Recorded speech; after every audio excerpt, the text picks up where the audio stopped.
नमस्कार, मैं श्यामगिरी। आप देख रहे हैं टीएफडी इंडिया न्यूज 24। टीएफडी इंडिया न्यूज 24 में आप सभी दर्शकों का स्वागत है। इस वक्त देश की राजनीति जिस दिशा में जा रही है और जो करवट ले रही है, वह आने वाले वक्त के लिए बहुत बड़ी चुनौती है। आप यह कह सकते हैं कि इस वक्त की राजनीति ने इस देश के लोकतंत्र को दांव पर लगा दिया है और संवैधानिक सरकार तो बिल्कुल इस देश में नहीं चल रही है। भारतीय जनता पार्टी या कह लें या एनडीए गठबंधन की सरकार कह लें, यह एनडीए गठबंधन की सरकार भारतीय जनता पार्टी ने दागदार कर दिया है और हर उस गरिमा को, संविधान के और लोकतंत्र को हमारे देश की मौजूदा सरकार और देश का प्रधानमंत्री, गृह मंत्री और रक्षा मंत्री, विदेश मंत्री और वित्त मंत्री ने तोड़ कर रख दिया है। अब सवाल यह उठता है कि हर मुद्दे को लेकर के देश सड़क पर है और पार्लियामेंट तार तार हो रहा है लोकतंत्र। अब यह सरकार दुश्मन की तरह ट्रीट इस देश के लोगों को भी और विपक्ष के नेताओं को भी कर रही है, नफरत की भाषा बोल रही है। तो इनको सबक देश की जनता ही सिखा सकती है, कोई और नहीं सिखा सकता। लेकिन जब मर्यादा इंसान भूल जाता है और अभद्रता पर आता है तो ऐसे ही कहते हैं कि वक्त बुरा होता है तो ऊंट पे बैठे व्यक्ति को भी कुत्ता काट लेता है। इस वक्त इस सरकार के यही हाल है और चारों तरफ से यह सरकार फंसी हुई है। जिस तरह पार्लियामेंट के अंदर लगातार हंगामे का भेद पार्लियामेंट चल रहा है और सरकार भाग रही है, सरकार के चाल चरित्र और चेहरे का नकाब उतर रहा है, यह सच्चाई है। अब इसके मूल अंश की तरफ बढ़ते हैं जो इस सरकार के लिए बहुत बड़ा संकट लाने वाला है। अब इस सरकार ने अपने चरित्र को दिखा दिया है और सरकार का झूठ विपक्ष ने पकड़ लिया है सबूतों के साथ। अब ऐसे में सरकार भाग रही है और प्रधानमंत्री नरेंद्र मोदी ने पार्लियामेंट में भाषण तक नहीं दिया और लिखित भाषण को रिकॉर्ड करा दिया। यह सब कुछ आसन पर बैठे स्पीकर ओम बिरला और भारतीय जनता पार्टी की मिली भगत से हुआ है, यह भी हर कोई जानता है। पहली बार इतिहास में लीडर ऑफ अपोजिशन के बयानों के बाद, भाषण न होने के बावजूद, प्रधानमंत्री का भाषण न होने के बावजूद रजिस्टर्ड भाषण हो गया प्रधानमंत्री का, लीडर ऑफ अपोजिशन का नहीं। यह एक काला धब्बा हो गया जो इतिहास के काले पन्नों में दर्ज होगा नरेंद्र मोदी के नाम और ओम बिरला के नाम। दूसरी चीज कि अब एनडीए सरकार के अस्तित्व पर, यह सरकार का इस वक्त किस पोजीशन में यह सरकार है, बड़ी अहम विषय पर चर्चा है। आप दर्शकों से गुजारिश करूंगा कि ज्यादा से ज्यादा इस खबर को आप लोग शेयर करें, अपने दोस्तों को भी कहें। हम महाराष्ट्र से शुरू करेंगे। महाराष्ट्र में खेल उल्टा पड़ता हुआ नजर आ रहा है। एकनाथ शिंदे लगातार टकराव की मुद्रा में भारतीय जनता पार्टी से है, जो भारतीय जनता पार्टी के लिए अब नासूर बन गए हैं।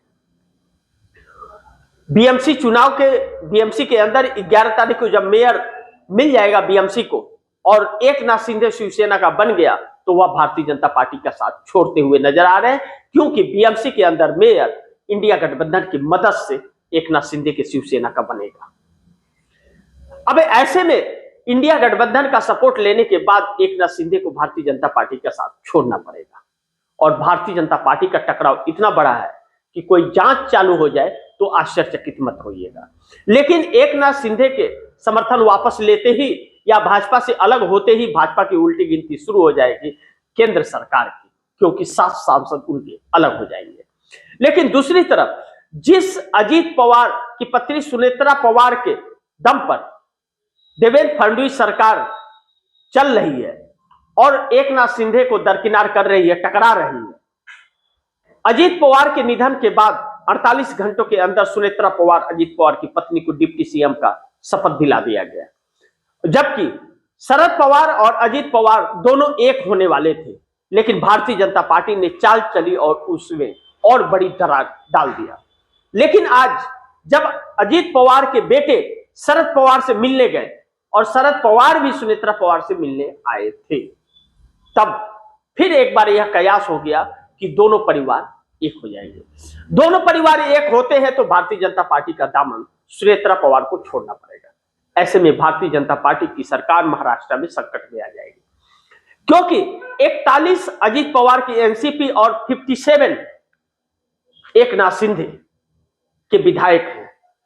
कुल मिलाकर के यह जो विधायकों की संख्या है यह 100 के आसपास होती है। ऐसे में भारतीय जनता पार्टी की सरकार गिर जाएगी, उसे कम से कम 15 विधायकों की कमी हो जाएगी।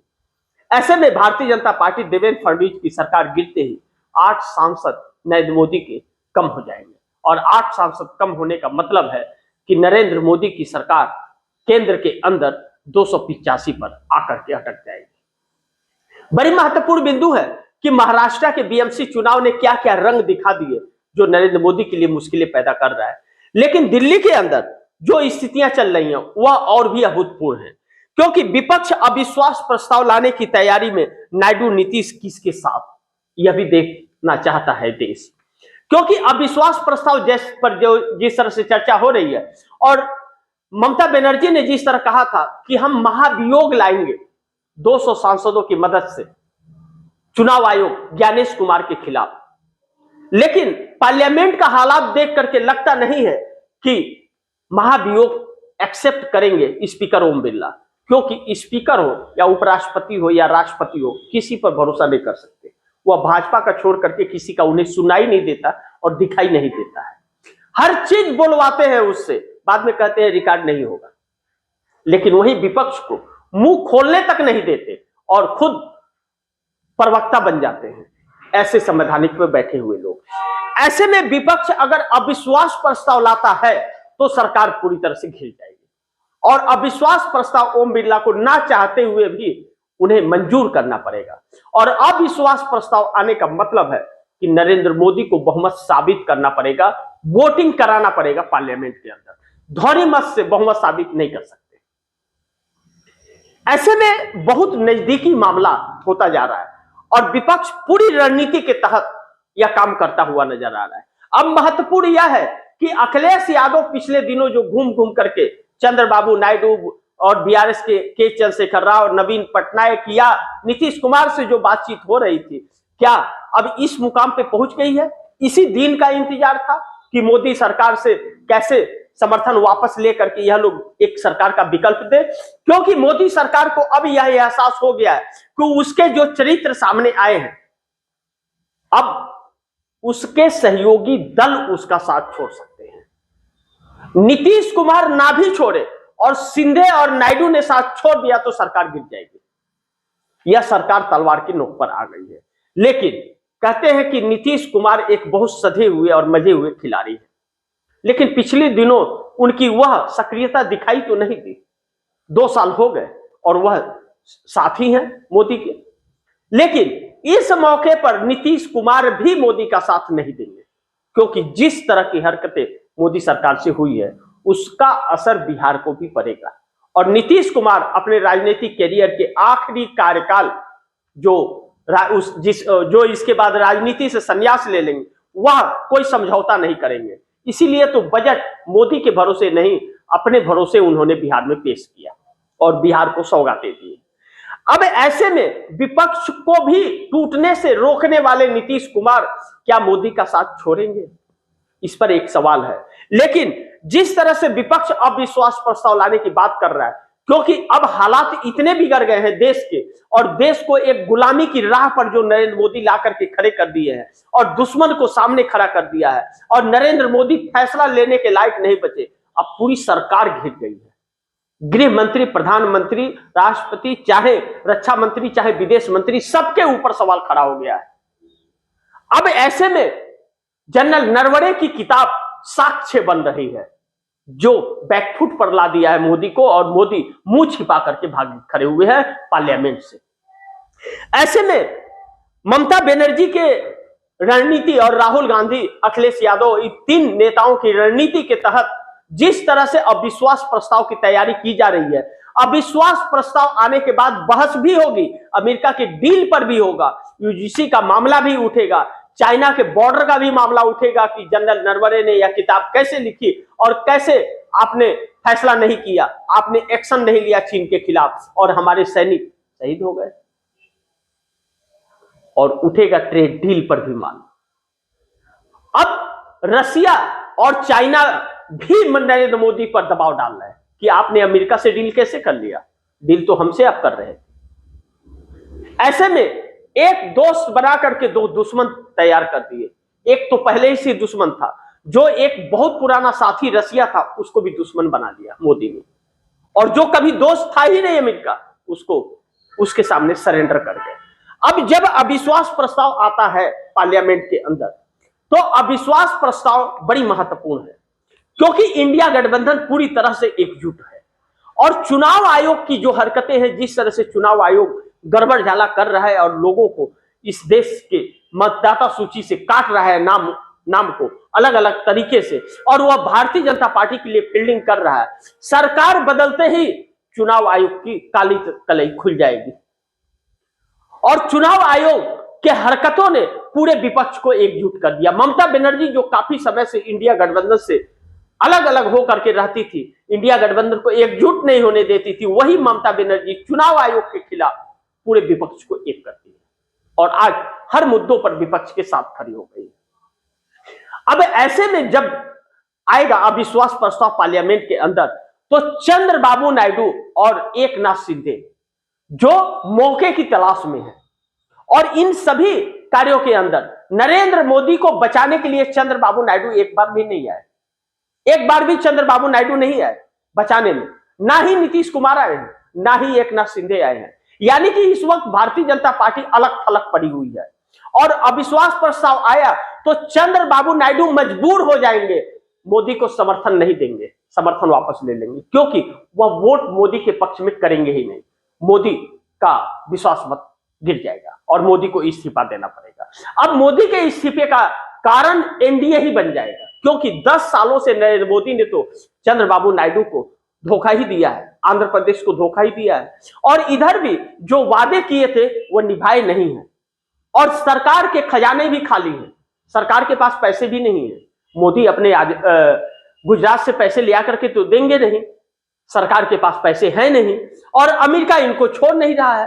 अब अडानी और मोदी, जेफरी एप्स्टीन फाइल में मोदी का क्या चेहरा मैं नहीं जानता, क्योंकि तस्वीर नहीं आई है, लेकिन ईमेल आ गया है। सरकार लाख सफैया दे उससे नहीं चलेगा। जेफरी एप्स्टीन फाइल ने पूरे विश्व के नेताओं के चेहरे को देश के सामने ला दिया है। ऐसे में नरेंद्र मोदी का भी नाम है, ऐसे में हार्दिक पुरी का भी नाम है, ऐसे में अनिल अंबानी का नाम है, क्रिकेटर महान का नाम है। ऐसे में जिन लोगों का नाम है, अगर तस्वीरें आ गई तो क्या होगा?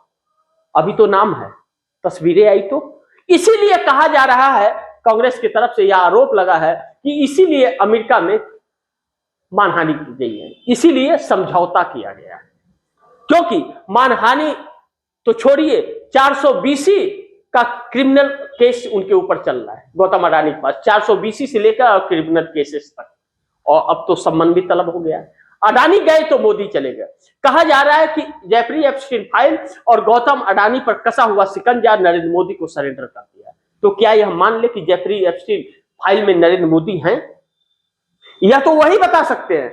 सुब्रमण्यम स्वामी भारतीय जनता पार्टी के नेता हर हाल में मोदी को कटघरे में खड़ा कर रहे हैं, कह रहे हैं कि इसका तो नेचर ही ऐसा है, बहुत पहले से रिश्ते हैं इसके। मैं नहीं जानता कि कितनी सच्चाई है, वक्त बताएगा, लेकिन कुछ तो ऐसी बात है जो नरेंद्र मोदी छिपाने की कोशिश कर रहे हैं, जिसके वजह से हमारा देश कंगाल होता जा रहा है और अमेरिका से डील करके हमारे देश को एक तरह से गुलाम बना दिया है। इसीलिए सुब्रमण्यम स्वामी भी कहते थे कि मोदी का चेहरा बदलना जरूरी है, लेकिन मोदी बैठे हुए हैं तानाशाहियों में। भाजपा के अंदर किसी के अंदर साहस नहीं है, आरएसएस में साहस नहीं है, ब्यूरोक्रेसी का नाजायज फायदा यह सरकार उठा रही है, अपनों पर भी और विपक्ष पर भी। ऐसे में चंद्रबाबू नायडू और एकनाथ शिंदे समर्थन, अगर वोट नहीं दिए तो समझ लीजिए समर्थन वापस ले लेंगे। लेकिन कहा जा रहा है कि एकनाथ शिंदे, चंद्रबाबू नायडू और नीतीश कुमार से लगातार इंडिया गठबंधन संपर्क में है इस वक्त, और अविश्वास प्रस्ताव, यह सारे कुछ पक्का करके अविश्वास प्रस्ताव लाएगा, क्योंकि यह बजट सेशन जो है यह लंबा चलेगा, इसे रोक नहीं सकती सरकार, और जब नहीं रोक सकती तो अब इस सरकार की उल्टी गिनती शुरू। अगर अविश्वास प्रस्ताव आ गया तो इसी बजट सेशन में यह सरकार चली जाएगी। अब विपक्ष की क्या रणनीति होगी? जब विपक्ष को लेकर के इतने भद्दी भद्दी बातें सत्तारूढ़ दल के लोग कर रहे हैं, तो इन नेताओं को अब सोचना पड़ेगा। अब इस देश के लोकतंत्र की बात आ गई है, बाकी को मारिए छोड़िए, इस देश के लोकतंत्र को बचाने की लड़ाई अब हो गई है कि इस देश का लोकतंत्र बचेगा या नहीं बचेगा। लेकिन इस सरकार से 18 और 7 25 सांसद या 25 सांसद नरेंद्र मोदी की सत्ता को उखाड़ फेंकेंगे, एकनाथ शिंदे और चंद्रबाबू नायडू। और इंडिया गठबंधन महाराष्ट्र बीएमसी में एकनाथ शिंदे को पूरी तरह से समर्थन देने को तैयार है, और एकनाथ शिंदे ने भारतीय जनता पार्टी के खिलाफ मेयर और डिप्टी मेयर के लिए अपने प्रत्याशी का नामांकन भी करा दिया है। टकराव बढ़ चुका है, दिल्ली दहली हुई है, भारतीय जनता पार्टी के अंदर बौखलाहट और चिड़चिड़ापन दोनों आ चुका है। देखना यह महत्वपूर्ण होगा क्या नीतीश कुमार का रोल क्या होता है। लेकिन कहा जा रहा है कि नीतीश भी ममता के संपर्क में है और चंद्रबाबू नायडू राहुल गांधी के संपर्क में। कहा जा रहा है कि कांग्रेस का उनको ऑफर दिया हुआ है, और अब तो बात आगे तक बढ़ गई। अब तो बात कांग्रेस और ममता की रही नहीं, अब तो पूरा इंडिया गठबंधन ही एक हो गया है, और इंडिया गठबंधन ने चीख करके पार्लियामेंट के अंदर राहुल गांधी को अपना लीडर ऑफ अपोजिशन मान लिया, और राहुल गांधी ने लीडर ऑफ अपोजिशन का फर्ज निभाते हुए पूरी सरकार की, मोदी सरकार के काले चेहरे को देश के सामने ला करके रख दिया। मोदी सरकार और आरएसएस फंस गई है। इस शिकंजे से निकलने का रास्ता मोदी सरकार के पास नहीं है, और देश को देने के लिए जवाब नहीं है, बल्कि अमेरिका के सामने सरेंडर कर चुके हैं। तो वह सरेंडर इस देश को ले डूबेगा, इससे अच्छा उस सरेंडर को निकाल करके गद्दी से फेंकना पड़ेगा इस देश के नेताओं को। लेकिन विपक्ष के पास मात्र वही 25 से 30 सांसदों की कमी है, उसी को पूर्ति के लिए एकनाथ शिंदे, चंद्रबाबू नायडू और नीतीश की जरूरत है। अगर इस वक्त नीतीश और चंद्रबाबू नायडू और एकनाथ शिंदे ने नहीं सुनी तो देश उन्हें कभी माफ नहीं करेगा।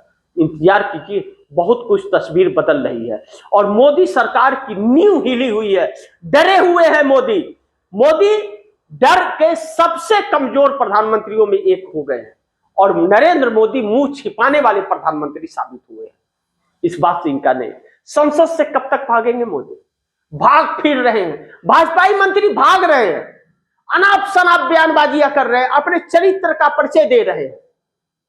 कितने बड़े ज्ञानी और नफरती हैं ये लोग।